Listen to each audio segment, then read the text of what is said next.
Your source for all things Texas Tech. This is the Ask Level podcast from Double T 97.3. Hey, what's happening? Welcome into another episode of the Ask Level podcast. Alongside Chris Level, I'm Chois Woodman. This podcast brought to you, as always, by our friends at Cantex Roofing and Construction. I'm Mike Hebert, owner of Cantex Roofing and Construction. Every day is game day, and we'll get it right when it comes to your roofing, construction, windows, and mirrors. Call Cantex Roofing and Construction today. Together, we are one serving you. Level, you refreshed? You rested up? Did you get a good bye week?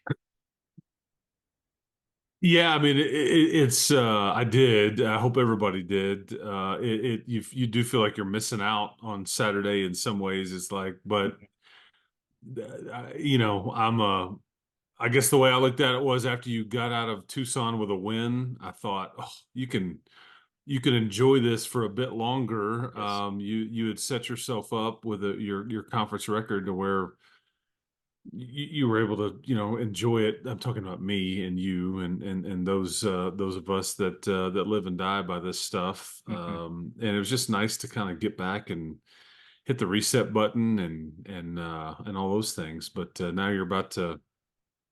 It's funny because the way your schedule works out. It's like 6-4-2. It's like you played 6 straight games. Now, beginning this weekend, you'll play 4 straight games, and then you'll have another break, and then you'll have a final 2. So kind of funny how it segments down. But yeah, I don't know if I knew how you would get to this point, but this next little stretch is going to tell the tale. Yeah, It will. This next 4-game stretch is going to tell you whether you're going to a bowl, whether you're going to, a good bowl game, whether you're going to a great bowl game, or whether you're a conference title contender. Yeah. And that'll all be decided over the next 4 weeks. And none of these games are going to be easy, but yeah, I enjoyed sitting back watching everybody else stress out, I guess, if that makes sense. Well, I mean, whether you like this kind of talk or not, you are at the halfway point. You are a conference title contender. That's where Texas Tech sits right now. You're sitting as one of 3-0 teams in the league.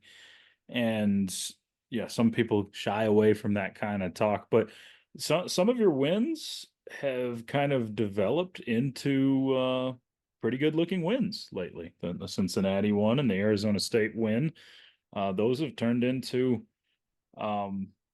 pretty good looking wins for the Red Raiders as we see those teams having some more success. So obviously you got plenty of football to play in front of you, but man, I can't sit here Level and say Texas Tech is the best team in the Big 12, but I can't sit here and say they're not at this point either. So I think I can. Okay. We'll see. Yeah, I mean, based on what you've done to this point, I mean, I think it's pretty. I mean, what Iowa State and what BYU have done on paper to this point, because Sure. they've won handily, they've won away from home handily. They've beaten what other people deem as good teams, and all that, and that's okay. That's okay. You get to play one of those two. Yeah. I was certainly rooting for Arizona and for West Virginia over the weekend, just to Right. kind of, because the more jumbled up it gets, the more margin for error that you get, because you just have to be in the top 2 to go to Arlington, and if you don't ever lose, then you'll be there. But I have a feeling that the both participants in the Big 12 title game are going to have 1 or 2 losses. Maybe 3. I doubt it, but maybe 3. Be hard to And imagine. even with 2 losses, I think you probably need some help. Yeah.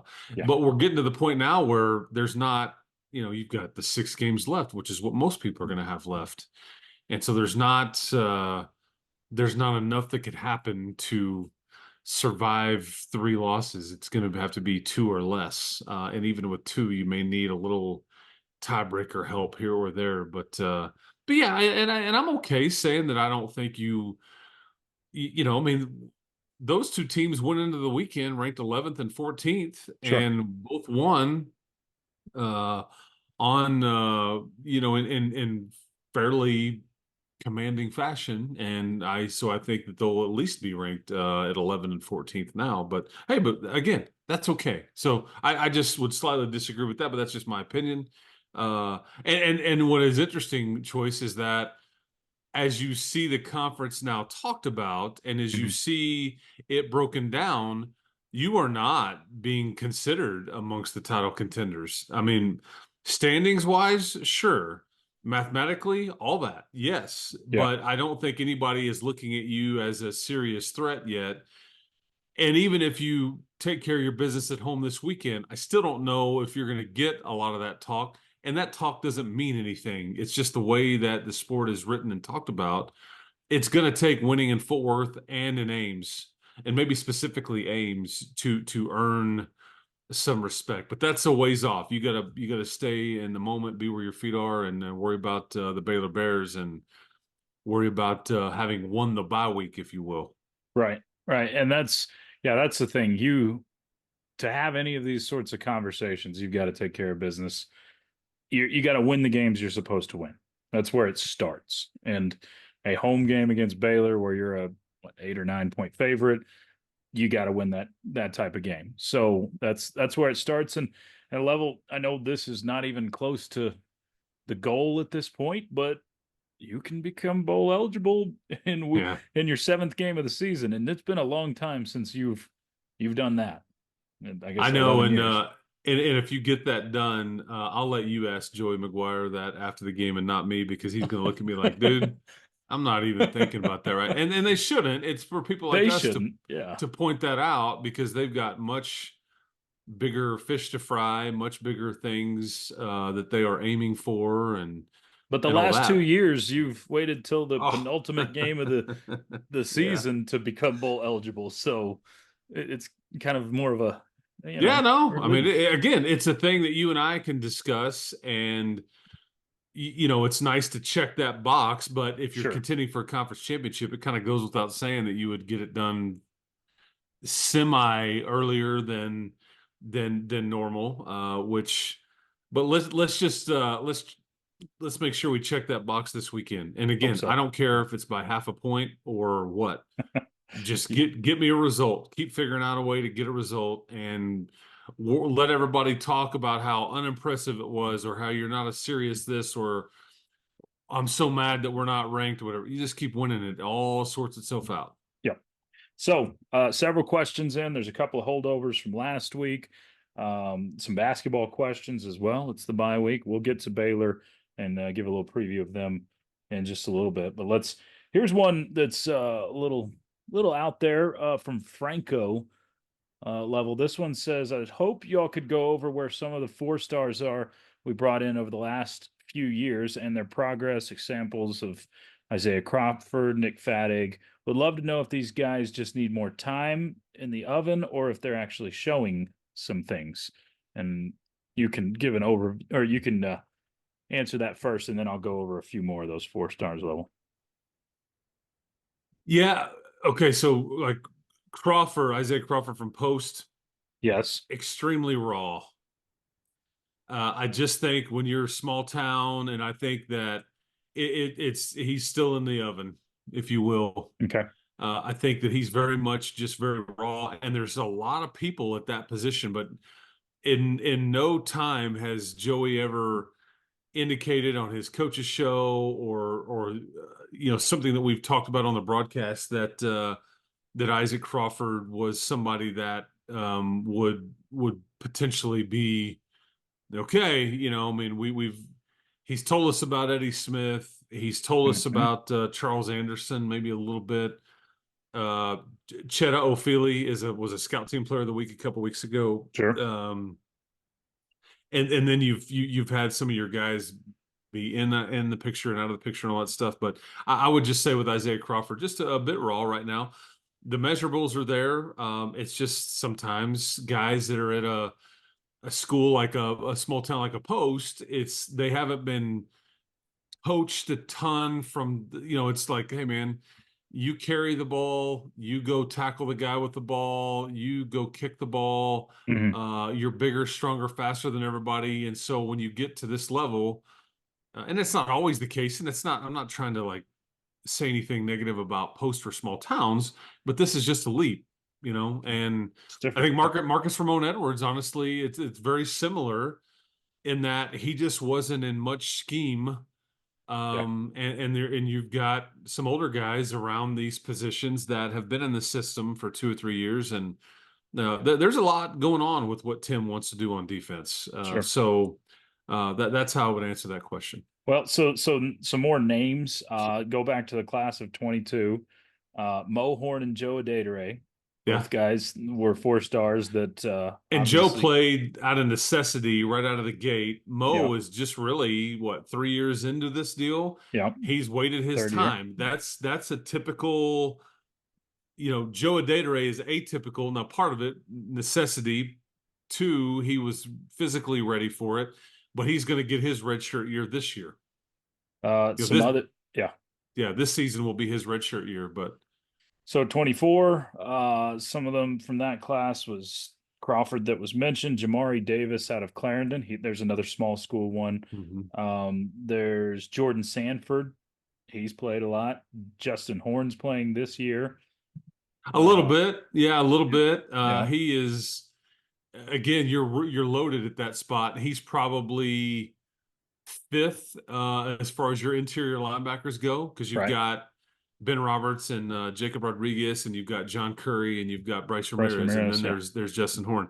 And you mentioned Nick Fattig a while ago. yeah, I think he's been dinged up. That's been his biggest issue, is he's been dinged up for a while, like minor, but enough to where it's just slowed his development. And I think he's finally back and rolling yeah, lately. And so we'll kind of see where that goes, because that's really where I'm fascinated, is a lot of these offensive linemen that you've sure. got in the oven, is which ones are ready to be pulled out and eaten, if that makes sense, or let them eat, I guess I should say. That'll be, yeah. Yeah, Yeah, I think that's where you need to have hit, and that's the position obviously that takes the longest time to and develop from high school. it's also really hard to Mhm. build the trenches in the portal. It is. It's expensive, Mhm. because I think that people underestimated the going rate for what quality big people would be on the open market. And that's just one of those chemistry things that you can sprinkle in some things, and Tech has done that and will continue to do that. However, I think that you've got to hit on that kind of group Yes, and grow them up the way you want to grow them up, and all those things. And I think, you're trying to, it just doesn't ever happen as quickly as we all want it. sure, sure. All right, so hopefully that answered your question for the most part, Franco. But there's quite a few of those 4 stars that are making an impact already, and some that are taking a little more time to bake. This one from Leah asks, "What happened to Cam Brown? I'm thrilled Barron is healthy QB1, but it seems like Cam has disappeared." I think Baron Morton happened, and I think Jalen Conyers happened. Mhm. That's what I think. I think there was this intent that Cam Brown was going to play in every game. He was going to be a bit of a changeup. He was going to do this and that. I think you have a better option of Jalen Conyers doing that same stuff. I Yeah, really do. Jalen can still throw it. He can run it. He's a bit bigger. He's older. He's more mature. yeah, I think in the brief glimpses we saw of Cam, it just was okay. I think that he's very fast and athletic, but I think that, and I mean, if you're if for whatever reason you weren't able to put Barron out there because of injury or whatever, knock on wood, Will Hammond would be that guy right yeah. now. I agree. And I think Joey and Zach have kind of said this. Mhm. And it's not a knock on Cam. And I'm not so certain that you don't specialize his role going forward, assuming he's still here, to where he's Jalen Conyers next year.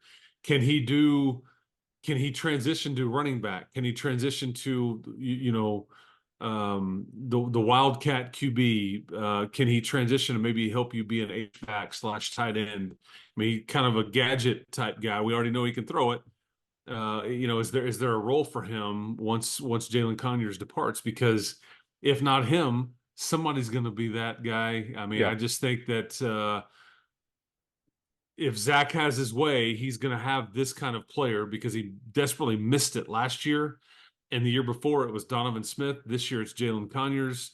And I think you want to have some versatility with somebody that you can use on short yardage in the red zone that has got some size and speed to them. So that's how I would answer that. But no, Jalen Conyers is really what happened here. And I have zero issue with that.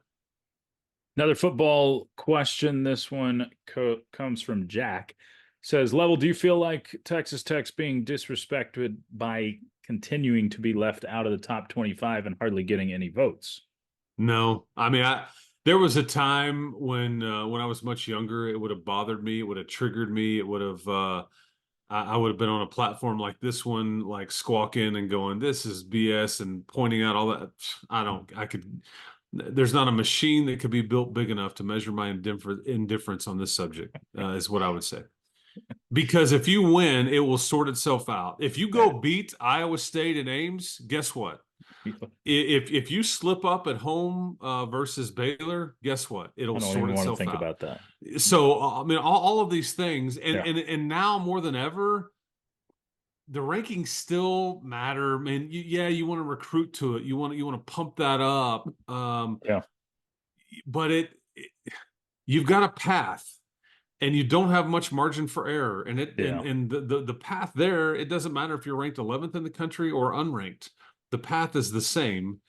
And it's very subjective because now we're not all playing the same schedule. Sure.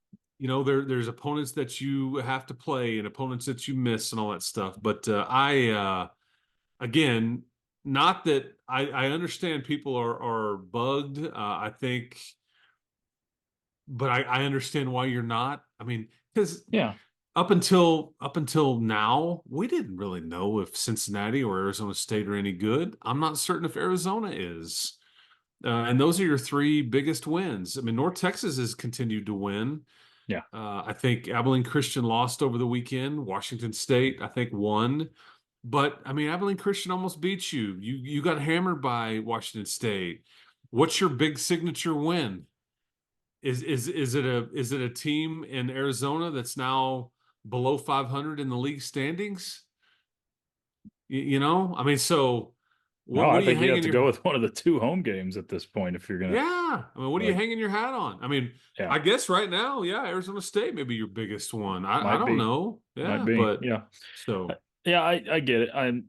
The ranking that's going to matter. You've got the path. You control your own destiny, like you're saying. But the ranking that's going to matter comes out in November if you really want to look at rankings. The college football playoff rankings. And even then it may not matter because I don't know if there's an at-large bid to be had in the Big 12, if we're being honest with ourselves. Maybe so, but maybe not. Well, so based off of AP poll rankings, probably not. But if they look at the Big 12 differently than the AP does, then maybe there is a chance of it. But that one matters a whole lot more than the ones we're seeing right now. And I would say this: if you want to be involved in any kind of at large discussion, I'm not so sure that you like a win in Ames is almost a must. Because I think that would be the most impressive win left on your schedule that you could go get. Absolutely. Yeah. It's not even close. Yep. Because the other games are at home or on the road against teams that are struggling right now. And, Sure. Yeah. Sure. So. All right, let's dabble in a couple of basketball questions. This first one comes from Kelly. It says, which newcomer are you most excited about, Level, for this season? And can we expect the basketball team to play better defense this season than last year? He also added, tell me that Baylor won't be a letdown game for us on Saturday. But JT Toppin, probably the guy that I'm most excited about. I think Kevin Overton is a sneaky good addition. I think the most important may be Elijah Hawkins, but I would say from a complete unknown with not much expectation, I think Christian Anderson is somebody that people need to remember his name quite a bit. So, Okay.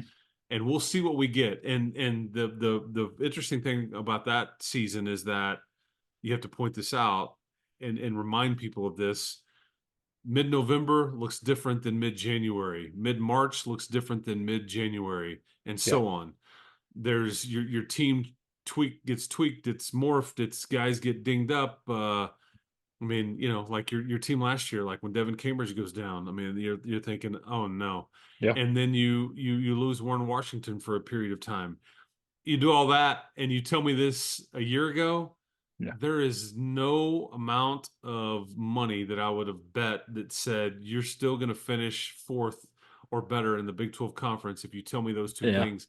And yet that's exactly what you did. Sure.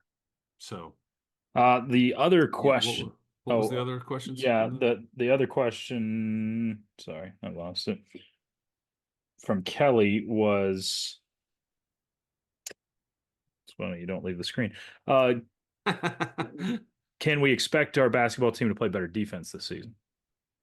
Yeah, I mean, I think that's Grant's DNA. So Yeah. I think last year, because of here's what you could play really good defense in what I'm expecting to be a monstrous Big 12 conference, and you could still give up way too many points just because the players and the coaches are so good. Everybody's is just loaded up. They're old. They're all back. I mean, it's ridiculous. It's just like the dang G League right now in the NBA. It is, yeah. But a lot more high profile, with a lot more people in the stands and a lot more people paying attention. Yeah, they will want to be better defensively. I think you have some rim protection with JT Toppin and Federico. I think you've got a little bit more depth, which should allow you to be a bit better. But understand what you're asking here, because once you get into conference play, you could still be pretty good defensively, and like the numbers not necessarily show it. I mean, you're getting into a league where it's full of quad one wins and losses. That's what you're getting into. Yeah. Yeah. It is. And then I would love and to you tell don't have an easy schedule either. Like no. I mean, there's no such thing, but No. it doesn't feel like you can look at it and say, okay, that's a favorable stretch, or that No. it seems like every single night you're in for it. So yeah, it doesn't exist.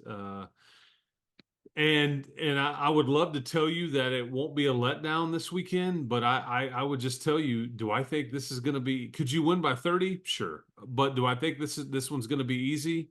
Absolutely not. Yeah. Baylor has basically played everybody,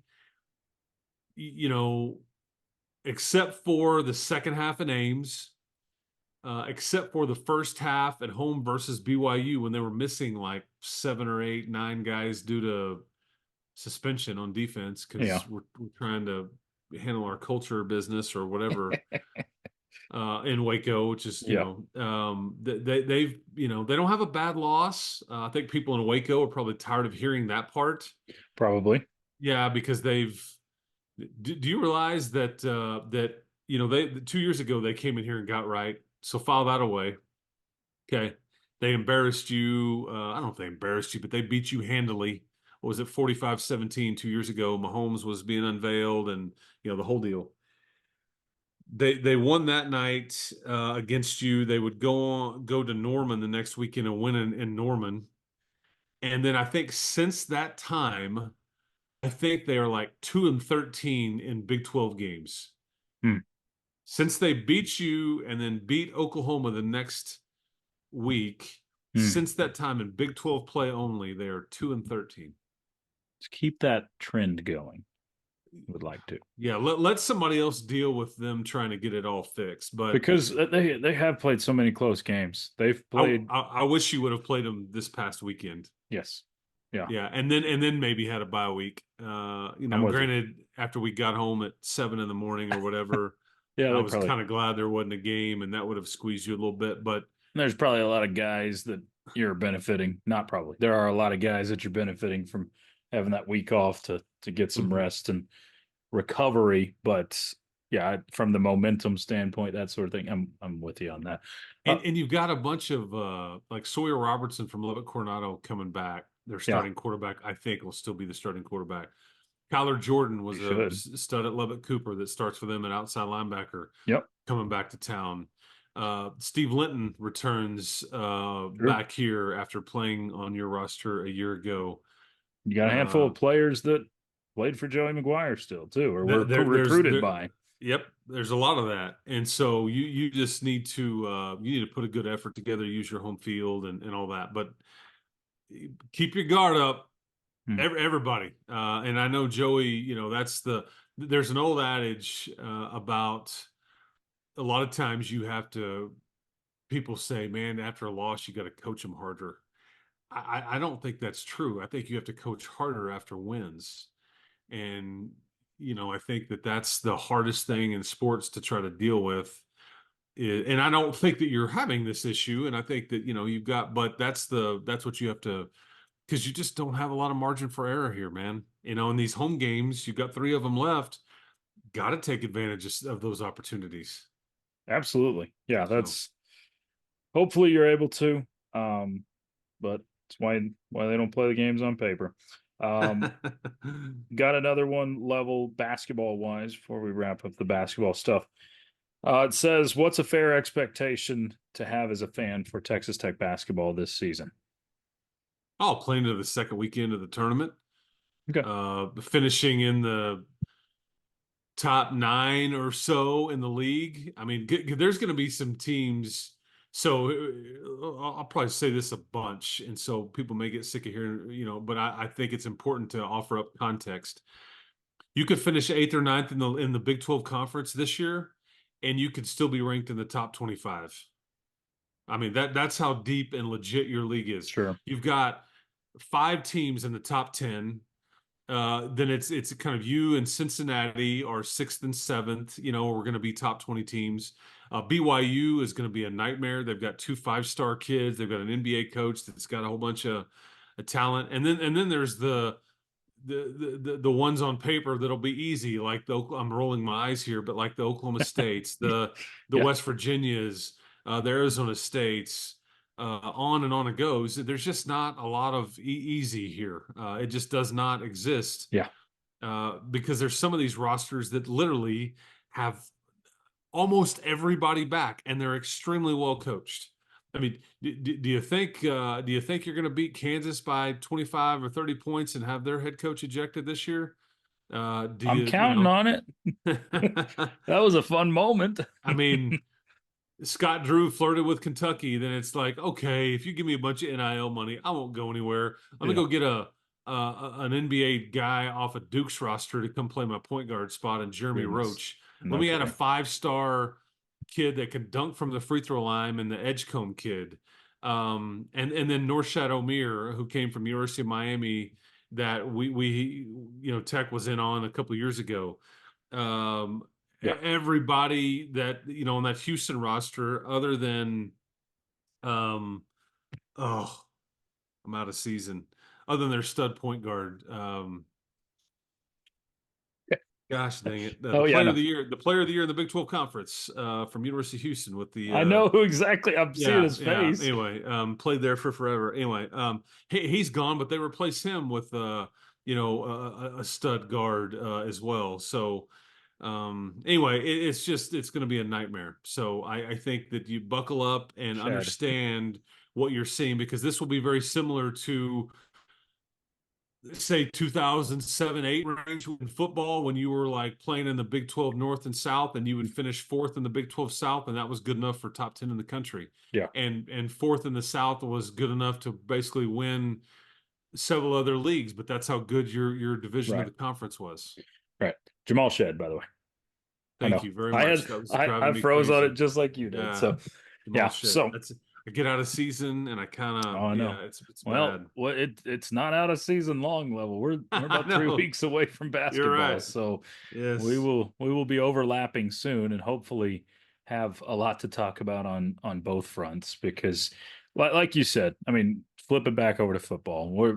What we want is meaningful games in November, and that's where, Relevancy. yeah, Yes. you want these meaningful games in November where it's like, hey, we can still be playing, we still control our destiny, we still this and this needs to happen, so we can play in Arlington, and I mean that's why this weekend's game is that massive. That way you can continue to control your destiny. Obviously, when you're a title contender, any game is huge, but you got to take care of these games. And you mentioned all the stuff about Baylor, but it's a team level that just hasn't. They played so many close games. I mean, that Iowa Mhm. State score 2 weeks Well, ago you was have not. two. Yes, You yep. have two. But Yeah. the difference is the results. I mean, I know. they're I 0 know. 3 with a lot of close games, and you're 3 0 with a lot of close games. Yes. So I'm If nervous. if you're wishing for stuff, if you are wishing for stuff, like the biggest thing about this game versus Baylor would be a really fast start. Because I think if you have these teams these days that are teetering Mhm. and they're trying to figure out things, and Yeah, at some point there's a point of no return, if you can punch them in the mouth early and kind of remove hope, a lot of times it's like, dude, what are we doing this for? We're not getting out of here with a win. Why are we going to fight for what? yeah, So we can go to the bowl game in Frisco on December the 18th. Is that really what we're, yeah, I mean, yeah. and because then more so now than ever, you get people that want to go into business for themselves. Like, dude, I mean, I got a future to watch out for. Like, I'm Sure. getting some of this money. I mean, Oh there's yeah, just all yeah, kinds of weird dynamics, and you start keeping an eye on the next year and the portal and the window, and with Baylor, it's Aranda and his job status. So exactly yeah, to right. Yeah, sum that up, if you could do, a 14 or 17 point early lead in this game, yeah, in the first or early in the second quarter, if you could like hit them hard quickly, I would take my chances there. And not every game is necessarily like that. These are all long games, and maybe they don't drink a jug of I quit. I don't know. I'm just saying I'd be willing to take my chances there because there's a lot of finger pointing slash doubt, but then there's also you hear a lot of, hey man, it's been raining, but it's going to be a sunny day, here pretty quick. I mean, there's a lot of those analogies being thrown around Waco too, so we'll see. yep, yep. So last question regarding that game. What do you anticipate? Is this and it's hard to predict with Tech because you know, form to whatever game type it is, but is this a lower scoring game to you, higher scoring? What are you guessing at for this particular one?